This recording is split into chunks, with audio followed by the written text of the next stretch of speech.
Hi guys, with another video. This is the as you see, this is the big plant pot. It was cracked all the way from here to the, right there, all the way there. So what I did, as you see, I put the cement all inside all the way down a little bit, and from the outside same way, and looks good. And yeah, I'm letting it dry.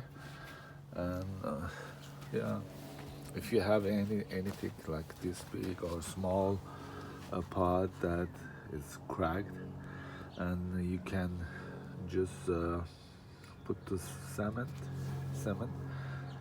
Then after that you can paint the same color as this pot, and yeah, you can use it again.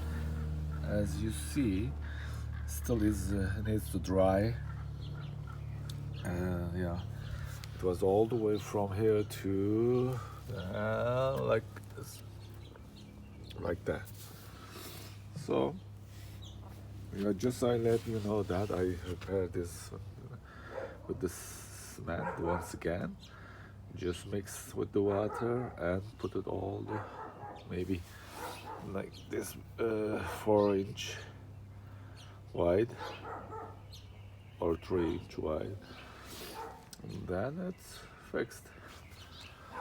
Once again, I'm gonna show you inside and outside. This is the inside. Both way you have to put the cement. This is the way inside. Yeah. Overall, it looks good. I hope you enjoy this video. Please subscribe and yeah, share. Right there again, as you see, right there. All right, guys. Bye.